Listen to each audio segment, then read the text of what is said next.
Empezamos el espacio mercado de divisas para esta primera semana de noviembre.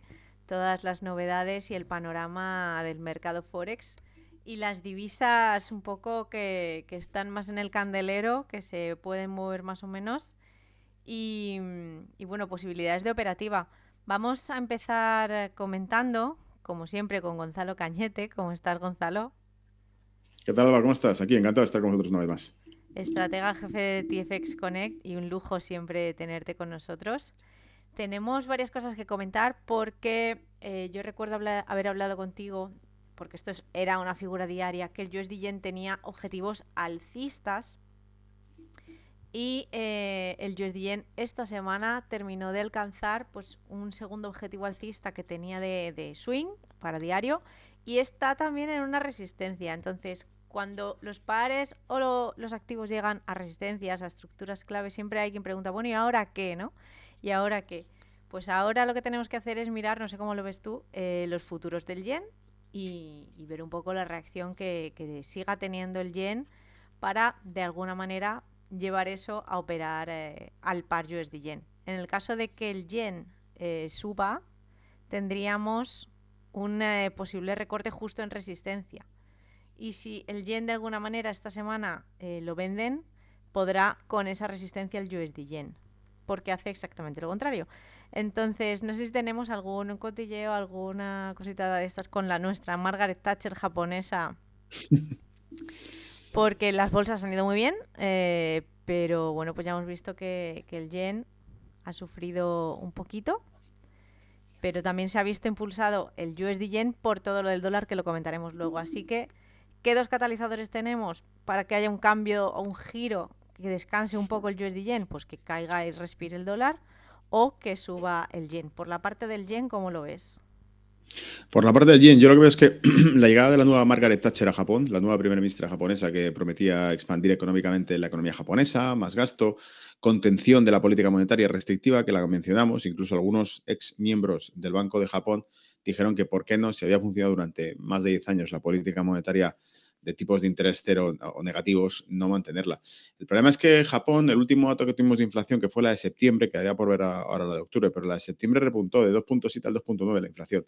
Eso les obliga a continuar con una política de subida de tipos. Lo que sabemos es que de momento la postura del Banco de Japón ha sido mantenerlo en hold. No quieren subir los tipos, probablemente para no dar un recibimiento duro a la nueva primera ministra y segundo porque estén negociando el gobierno con el Banco Central de Japón qué medidas tomar para que se consiga un estímulo económico sin, o sea, para que ambas partes estén satisfechas. El lado del gobierno está claro, el gobierno quiere generar estímulo económico, quiere reactivar la economía japonesa y mostrar que no hay ningún tipo de problema financiero y por parte del Banco Central de Japón lo que quieren es recuperar la valorización del yen, que estaba extremadamente débil desde el año pasado, que hemos visto niveles que no se veían desde los años 80 en el yen contra el dólar, recuperar el valor del yen, contener la inflación y restabilizar o normalizar la relación dólar-yen. También de entrada, lo que estoy poniendo todo un poco sobre la mesa y una Sí, foto sí, sí, completa sí, claro de, que sí, todas las cartas sobre la mesa de lo que claro. tenemos ahora mismo en Japón, ¿no? Claro, la delegación japonesa que negoció el acuerdo comercial con Estados Unidos, ¿os acordáis? Esos 500.000 millones de inversión japonesa en Estados Unidos y el acuerdo que limitaba al 15% las aranceles a las importaciones de vehículos japoneses, todo este rollo, lo que les sorprendió, según dijeron a través de Reuters los funcionarios japoneses que habían negociado con Estados Unidos, es que Estados Unidos tenía la obsesión durante las negociaciones sobre la política en la tasa cambiaria del yen contra el dólar. Es decir, que no parecía estar tan interesados en el comercio con Japón como en que Japón modificase su tasa cambiaria de yen frente a dólar, evidentemente porque eso favorecería probablemente a la industria estadounidense. Entonces, ese es el panorama general. Tú lo has dicho, las claves ahora, el momentum que tenemos es un dólar que lleva subiendo semanas, que se aproxima a 100 puntos en el índice dólar y que probablemente eso pueda generar nuevos movimientos contrarios al llegar a 100 puntos, lo que ha sido un soporte desde el año 2022, que era los 100 puntos, ahora se pueden convertir en una importante resistencia y creo que cuando llegue el índice dólar a esos niveles probablemente veamos que le entran ventas y le da un respiro al dólar yen, le da un respiro al euro dólar, le da un respiro al libra dólar, es decir, el dólar ha sacado ventaja contra todos. El yen, dada la pausa que tomó, pues ha debilitado aún más las expectativas de un recorte, perdón, una subida de tipos y es lo que hemos visto, o sea, que el que no tocasen los tipos y con la llegada de la primera ministra ablanda un poco más al yen, lo afloja un poco más frente al dólar, y eso sumado a un dólar que lleva avanzando desde hace semanas, nos deja el panorama que tenemos, que es un dólar yen alcista, que tendrá sin duda alguna que corregir en breve. Creo yo que en el momento, sobre todo, en que veamos que el dólar se acerca a esos 100 puntos en índice dólar, que era el que decía como fue una resistencia cercana. Buen consejo, fijarnos más en el dólar. Seguimos con los futuros del yen un poco en el ojo, pero es verdad que el dólar manda. Y bueno, pues llegados a estas estructuras, cuando empiece a recortar dólar, podríamos ver respirar ese USD yen un poco con ventas, porque es que ni siquiera bajó a cubrir su gap. Abrió con gap alcista hace unas semanas y no ha frenado. Así que bueno, nosotros no es que seamos muy fans de la teoría del gap, de que todos los gaps se deban de cubrir, pero algo sano tendría que llegar, ¿no? Un respirar del precio. Vamos a ir dándole seguimiento en nuestro Twitter siempre, @mdivisas, que subimos ahí gráficos también. Nos vamos retuiteando porque Gonzalo Cañete y yo subimos contenido técnico de noticias y demás, así que síganlo porque así, fuera de lo que es el horario de programa, seguirán ustedes muy pendientes y muy en la actualidad de las divisas. Pues vamos a seguir con el euro. El crecimiento del PIB de la eurozona en el tercer trimestre sorprendió ligeramente al alza y confirmó el aumento de dinamismo económico evidenciado en las últimas encuestas de confianza empresarial, que bueno, están cambiando un poco el tono. No le han preguntado a BMW ni a Mercedes. Esta noticia positiva eclipsó en gran medida la reunión anodina del BCE, en la que Lagarde se ciñó mucho al guión y dio a entender que efectivamente el ciclo de recortes ha llegado a su fin, algo que los mercados ya daban por hecho. Entonces, bueno, pues se ha mantenido. Todo esto eran buenas noticias para que subiera dólar. Este giro un poco más duro de la Fed ha llevado al euro abajo, a la parte inferior del rango de los 1,14, 1,19, es la banda de los expertos, está prácticamente en los 1,15. Entonces, vamos a ver si se sigue mostrando resiliente. Y hay un paquete fiscal alemán que no sé si va a hacer que esto mejore o no la situación del euro. No sé si hay quien ya, como se está acercando al 1,15, piensa en compras, pero yo soy un poco más cautelosa. No sé qué piensas tú, Gonzalo. Sí, yo pienso que, bueno, lo primero, el movimiento bajista que vemos en eurodólar, motivado de nuevo por la fortaleza Por del subida dólar, del dólar, sí, pero sí. Uh-huh. claro, los datos de Europa de la semana pasada eran mejora, por ejemplo, la tasa de crecimiento de Francia también salió positiva, mejor de lo esperado, creo que un 0,3%. La media europea del Q3 crece al 0,2%. Estados Unidos crece al 3,80% en el último trimestre, para que veamos el altísimo, fortísimo contraste entre Estados Unidos y Europa. Europa no crece. El crecimiento que tiene es prácticamente nulo. Alemania anunció también la semana pasada un crecimiento nulo y de nuevo contracciones, por ejemplo, al 50% en lo que lleva de año los ingresos de Mercedes-Benz. Es brutal lo que le está pasando a Europa. Entonces, bueno, la mejora que tenía Francia, por cierto, Porsche es alemana, sí, ¿no? Porsche creo que sí. Vale, Sí, Porsche producía desde luego no desde ahí. menos 90 y pico por ciento de los beneficios. Porsche. ¿Ves? Claro, y fue de los que suspendió lo de la producción de vehículo eléctrico y los que han buscado alternativas para producir más en Estados Unidos porque no ven tampoco futuro en producir en Europa. Luego, esto es claro, o sea, Europa es una situación muy complicada y el dato positivo de la economía francesa, ¿cómo lo interpretábamos, por ejemplo, un 0,3% de crecimiento de la economía francesa al trimestral, ¿no? Que había mejorado las expectativas. Pues bueno, es que Francia tiene un 6% de déficit, es decir, ha aumentado el gasto público a lo bestia. Si con ese aumento del gasto público no consigues mantener la economía circulando, mal vamos. Es decir, y aún así, fíjate que alcanza el 5,80% el déficit de Francia, casi el doble del que permite la zona euro. Y pese a todo, apenas crece, perdón, al 0,50% crece. He dicho antes al 0,30. ¿Qué es el 0,50%? Metiéndose en un déficit del 6%, que es el truco del almendruco. Es decir, si la economía privada no Sí. tira, tú inflas el gasto público hasta que consigues aumentar el tamaño de la economía nacional e incrementar el crecimiento económico, pero a costa de gasto público y de deuda, que esa es otra, por cierto, que supera ya el 100% del PIB de Francia, la deuda. Entonces, ese es el precio que están pagando, que generan crecimiento un poco mejor de lo esperado, pero con un altísimo déficit y comparado con el crecimiento 3,80% trimestral de Estados Unidos, pues no parece que tengan mucho que hacer. En ese contexto que tenemos, un euro que está, en mi opinión, extremadamente fuerte frente al dólar, porque no nos olvidemos que pese a los malos datos de Europa, si tú coges la evolución del euro está en máximo de todo el año. O sea, no ha dejado de subir todo el año. Entonces, bueno, pues aquí es donde nos encontramos. ¿Qué va a pasar con el euro? Quien vea esto como algo estable, comentábamos, un cisne negro, ¿cuál es? Que reviente el euro en algún momento. Tenemos Francia votando por Le Pen, Alemania votando por AfD. Ambos, Francia dijo aquella leyenda de que si ellos ganaban las elecciones, lo dijo en 2017, si ellos ganaban las elecciones, quizás se comprasen las baguettes en francos de nuevo. ¿Eso qué quería decir? Que dejaban el euro. Y dijo, no, pero tranquilos, lo vamos a hacer con un proceso de transición de tasa cambiaria fija con el euro para que durante al menos 6 meses... Pero estaban planteando abandonar el euro y Alemania, el partido según todas las encuestas que se van haciendo, tiene la mayor intención de voto, es el partido que amenazó durante la campaña con hacer campaña por dejar la Unión Europea y es Alemania. Entonces, las dos bases del euro están ahí.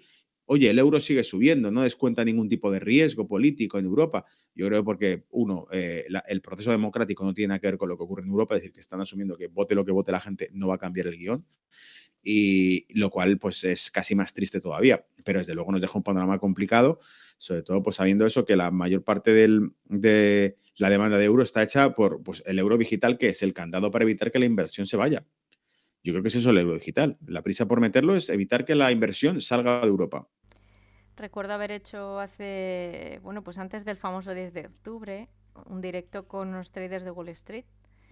Analizábamos el mercado y tal, y bueno, pues yo estuve analizando SP y tal, no sé qué, y ellos, cuando hablábamos de Forex, ellos decían que veían al euro dólar en 1.03, 1.04 para swing, que tienen por estructura en semanal y demás. Entonces, no sé si es que por alguna parte son hiper optimistas con su dólar.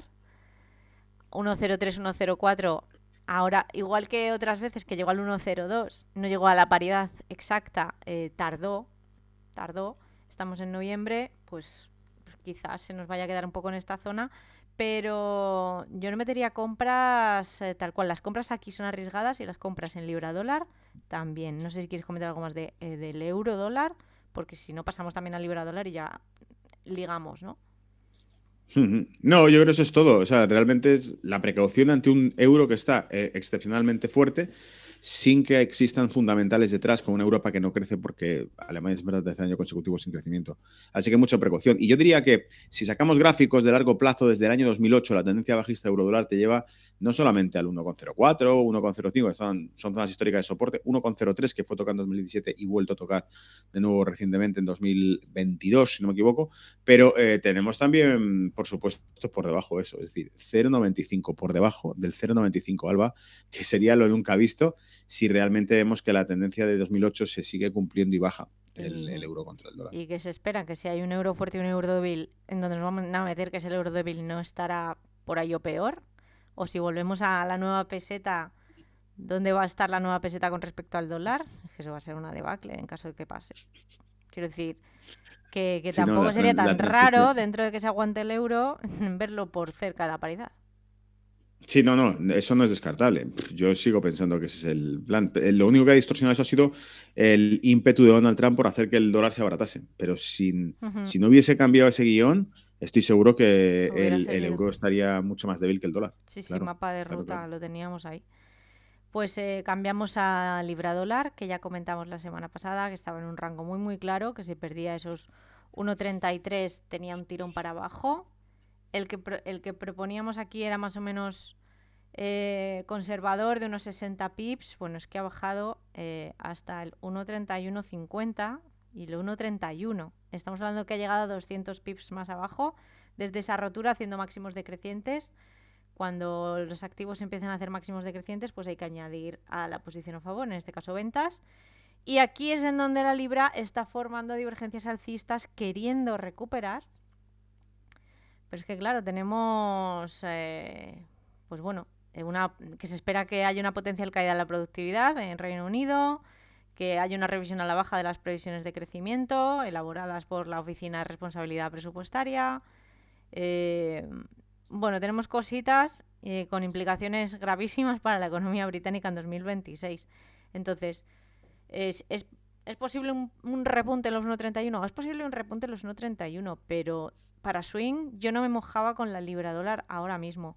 Y de hecho, bueno, ahora nos contarás tú, Gonzalo, porque subiste algunos informes a Twitter, pero tengo que algunos responsables del Banco de Inglaterra han hecho declaraciones bastante dovish y los mercados descuentan un recorte de tipos este jueves con una probabilidad del 30%. No sé qué piensas tú.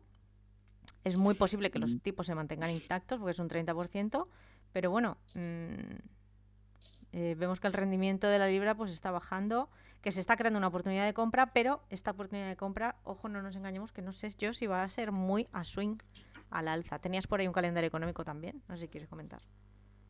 Sí, no, lo que iba a decir, aparte que tengamos el anuncio de los tipos de Reino Unido, que es el evento clave de esta semana, ¿no? Tú lo has dicho, yo insistí, lo he comentado en redes también, he publicado información al respecto, pero no veo un recorte de tipos por parte de Banco de Inglaterra. Evidentemente no lo veo por varios motivos. Uno, 3,8% de inflación es la última lectura que presentó Reino Unido. 3,8 es la más alta de todo el G7. Si a estas alturas me dices, Alba, que el Banco de Inglaterra se pone a recortar tipos con un 3,8% de inflación, cuando, insisto, no es que lo llaman objetivo del 2% porque son malos tiempos, pero hace 15 años era el techo del 2%. Es decir, la inflación nunca debía pasar del 2% según los acuerdos de Maastricht. Y ahora lo que vemos es que están viendo a ver si consiguen moverla hasta el 2%, pues está en el 3,8%, eso es casi el doble de lo que puede haber. En el último recorte de tipos que hizo el Banco de Inglaterra tenía 5 contra 4. Por el recorte de tipos.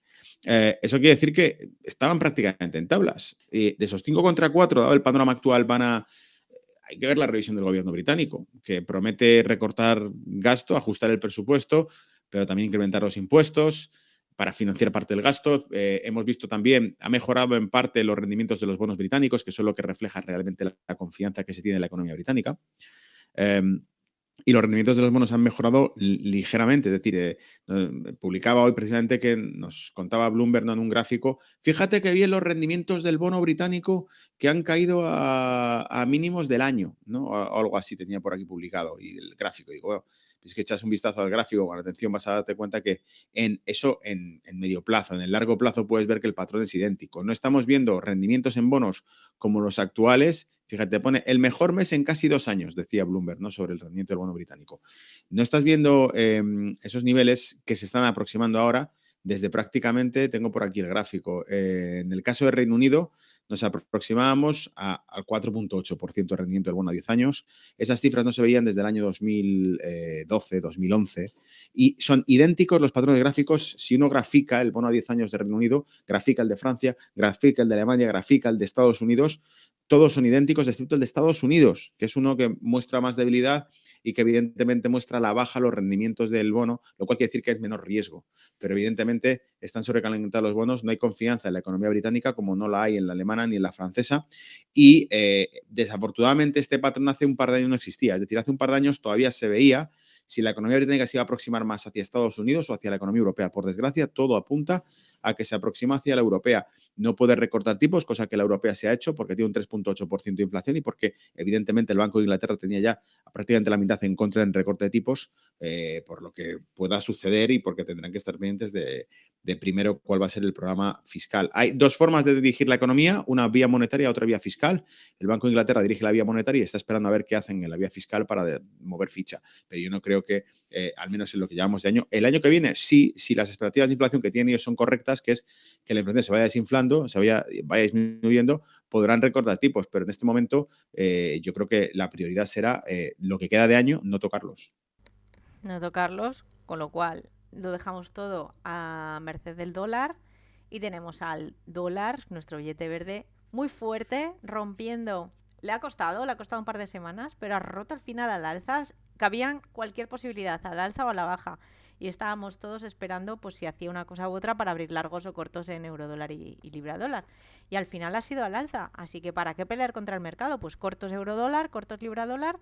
Y de momento le puede quedar otro tramo. Le queda un tramitito hasta los 100 y luego que rompa los 100, porque estamos descontando, Gonzalo, que como sabemos que los 100 son súper importantes, entendemos que va a rechazar y va a respirar, Ya, pero a y si no tope, lo hace, claro. si Ya, no lo hace, eso es que tenga una se empieza ruptura que continúe. se empieza a asustar la gente y sí que vemos el eurodólar en los 1,14 rapidito y la libra en los 1,30. Entonces, esa posible oportunidad de compra vamos a cogerla con pinzas en eurodólar y libra dólar. Y bueno, pues vamos con dólar, aunque la Reserva Federal recortó los tipos de interés tal y como se esperaba. solo introdujo cambios menores en su comunicado por falta de datos económicos, pagó la y escudado. Fue bastante duro al final un poco el discurso, ¿no? Dejó claro que el recorte de tipos de diciembre no está ni mucho menos garantizado, y esto fue lo que no le gustó tanto al mercado. Y bueno, a lo largo de la semana, y creo que tú por ahí tienes alguno, seguro, hay algún que otro comentario hawkish por parte de los presidentes regionales de la Fed. Así que esto pone en relieve un poco el desacuerdo que existe entre los responsables de la Fed y los mercados en cuanto al momento en el que se producirán las bajadas de tipos siguientes y la magnitud de las mismas, que lo han dejado todo, que no van a decir nada de nada. Así que seguimos esperando también, que seguimos sin gobierno, señores. Ahora ya sí que es oficial, que es la parada más larga de la historia, esperando la reapertura del gobierno federal y la reanudación de las publicaciones económicas. Pues seguimos pendientes de las tensiones al final entre Trump, la Reserva Federal, Trump, China, Trump y todo el mundo, ¿no? Así que para terminar ya con dólar, bueno, no sé si es que tenemos alguna fecha de posible reapertura del gobierno federal. ¿Cuándo vamos a volver a tener datos? No, no la Estamos... hay, no la hay. No, de Claro. hecho, Trump ha dicho al Partido Republicano que se armasen para, no me acuerdo qué medida jurídica o legal quieren hacer para abrir el gobierno sin la aprobación del Partido Demócrata. Pero claro, le han dicho, ya hay incluso congresistas republicanos que están en contra de eso, diciendo, si rompemos el mecanismo de bloqueo, para cuando nos toque estar en la oposición no podemos manejarlos. Y los demócratas son más peligrosos que nosotros con el gasto. Entonces, ha habido 50 y pico congresistas republicanos que han sido los que se han negado a seguir la directriz que decía Trump, que decía que podía haber un recurso legal para poder reabrir el gobierno pese al enroque que había hecho el Partido Demócrata. Entonces, eso sigue así en stand-by y ahora sí nos Trump lo aproximamos intenta ya todo, al... ¿eh? Trump lo intenta Sí, todo. sí, siempre. También hubo una resolución judicial por la que querían anular todos los aranceles de Trump, pero eso tenía que probarse por el propio Trump, y dijo que si Trump no quería, no se hacía. Entonces, al final, estamos recibiendo informaciones pues muy contradictorias, ¿no? Y al final la Sí, realidad es esta, que sigue cerrado y que Trump eso es. sigue los aranceles y que Trump tiene la última Y además, palabra. tú fíjate lo convencidos que están de que no se va a reabrir el gobierno, o sea, no se va a reabrir el gobierno, que no van a tirar los aranceles, que incluso Trump dijo que con esos aranceles ingresarían aproximadamente 800.000 millones de dólares. Y que incluso, ¿para qué harían falta los impuestos con esa vía de ingreso? En la mejor época del capitalismo fue así, cuando teníamos aranceles y no teníamos impuestos, dijo Trump, refiriéndose al siglo XIX, finales del XIX, principios del XX y este tipo de cosas, ¿no? Pero Scott Bessent, el secretario del Tesoro estadounidense, recientemente, hace unas semanas, dijo también lo de que si por alguna razón se falla en contra de los aranceles, podría costarnos hasta $1 trillón a la administración pública. Para asustar, ¿no? Para que a nadie se le ocurra esta brutalidad, ¿no? Se estima más o menos que lo que considera es que hay en torno a 100.000 millones de aranceles al menos que tendrían que reembolsarse si se falla en contra de esto. Esta mañana he compartido en redes, por cierto, 2 jugueterías de Chicago son las que siguen llevando hasta la Corte Suprema sus reclamaciones contra los aranceles de Trump, porque dicen que les ha costado mucho dinero, que además lo que alegan los abogados de las jugueterías es que las importaciones no eran un daño para la economía estadounidense, sino simplemente reflejaban una estructura de la economía global en general, que es nuestra economía no se basaba en la producción, sino en la importación de producto y producido fuera por menor coste. Y por lo tanto, son estos principios económicos lo que ha hecho Donald Trump, ha perjudicado nuestro negocio y nos ha hecho perder mucho, mucho dinero. 2 jugueterías, Walmart no se enfrenta a Donald Trump, pero 2 jugueterías de Chicago se enfrentan a Donald Trump y van hasta la Corte Suprema. O sea, veremos cómo se resuelve, pero imagínate que eso sea uno de esos titulares que quede para la historia del caso en el que las jugueterías de Chicago vencieron a la administración estadounidense. Sería brutal. No creo que Muy nunca ocurra porque romántico eso. sí, sí, sería un Eso cambio radical. muy Y de romántico. momento, con lo que decías, por cierto, con el gobierno cerrado, lo único que nos queda, no tenemos los datos de empleo de septiembre y ahora no vamos a tener los de octubre, que se publicarían esta semana. No, lo único que nos queda son las encuestas ADP, que son privadas, ver cómo va el informe ADP, que es lo más parecido que tenemos al informe de empleo. Y nada, los días de non-farm payrolls y datos de paro ya quedaron atrás. Llevamos 2 meses sin ellos. Bueno, llevamos un mes y pico sin los datos del mes de septiembre y no del de octubre. Y tenemos que continuar con las que funcionan por vía privada, ¿no? Las que funcionan y dependen del Estado, del gobierno, están cerradas, no van a publicar nada. Así es. En este contexto sí que es verdad que es difícil que el dólar vaya a subir a romper esos 100. O sea que a lo mejor el escenario más probable es que llegue hasta ahí y que se quede ahí. Totalmente. O sea que poco más esta semana vamos a tener. Así que bueno, es posible que vayan a tener un cambio o un ajuste libra dólar, euro dólar, pero creo que estamos hablando de pocos pips, de trades u operaciones de zona a zona, de las zonas rotas, a lo mejor sube a la zona anterior y cosas así. Y bueno, pues poco más podremos hacer. En la sala los traders sí que lo tenemos marcado y poco más se puede hacer porque swings, no sé, estamos viendo también el USD Yen tampoco. El Aussie tampoco termina de dejar swings, que quiere corregir pero no se arranca. Y bueno, esto va a ser un poco todo, que lo haga todo a la vez, todos los pares a la vez y nos vayan a dar en algún momento movimientos muy bestias que de momento esta semana parece que no vamos a tener. No sé si quieres cerrar con... Sí, no, iba a decir que no es tan raro. Es que no es tan raro, Claro. es que en 2022 pasó esto. En 2022 pasó esto. En 2022 nos cogimos varios meses en los que el dólar se llevó por delante todos los niveles técnicos que tú pudieses marcar en un gráfico, los reventó todos. Fue cuando, no, pues 1,05 euro dólar, lo pasó, pero como si fuese un cuchillo, la mantequilla. 1,03 también lo perforó, llegó hasta 0,90 y pico. Entonces, y todo eso ocurrió, y contra la libra igual. O sea, machacó a todas las monedas el dólar en 2022. Entonces, bueno, no creo que sea el mismo contexto ni el mismo escenario, pero tenemos que ver cómo evoluciona, claro. Puntos clave esta semana a partir del miércoles que nos queda. A partir del miércoles, Lo- espera, saco por aquí mi super calendario que publico por las mañanas. Tenemos el gran día, el Banco de Inglaterra, la el libra. jueves. Sí, jueves. Exactamente. Ver exactamente qué pasa con la libra. Hay publicaciones de más datos. Por ejemplo, habla de la Reserva Federal. Tenemos a el Barks hace discurso, ¿no? Que puede tener algo de impacto, al menos medio, ¿no? Y Al tenemos menos también titulares. claro, no, y que haga comentarios. Por ejemplo, hemos visto que Miller ahora parecía que se ponía del lado del. No recuerdo cómo se llama ahora, el nuevo consejero de la Reserva Federal introducido por la Casa Blanca y por el gabinete de asesores económicos de Trump, que lo llamaban los demócratas el topo de Trump en la Reserva Federal, que es el tipo que decía 25 puntos básicos, no, hay que recortar 50. Y pues Miller parece que se pone de acuerdo con este tipo y dice, no, igual tiene razón y hay que recortar más, y etcétera. Pues cualquier comentario de estos puede animar, porque estoy seguro que todo esto es lo que le da gas a la bolsa, y si nos vienen comentarios, aunque sea del otro lado, pues también le pueden dar la vuelta a la tortilla en Wall Street.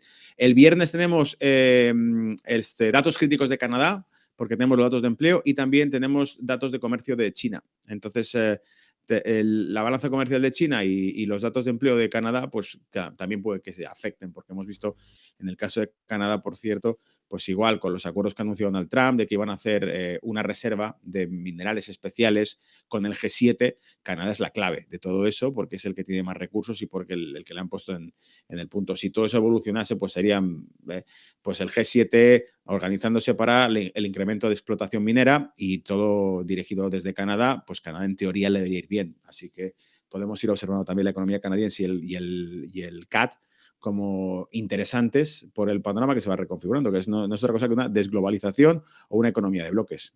Así es, y lo que vamos viendo es que al final todo lo interesante se nos queda para el viernes y eso para abrir justo posiciones en Forex, pues nos tenemos ya que esperar al lunes siguiente, porque los fines de semana pasan cosas y tampoco hay que quedarse en el mercado con un par que va a abrir el domingo a las 0001 del lunes. O sea que nos quedamos con esto. Gonzalo, muchísimas gracias, un verdadero A placer ti, algo, un placer. siempre y nos vemos la próxima semana. El placer es mío. Un abrazo, cuidaos. Abrazo, chao, chao.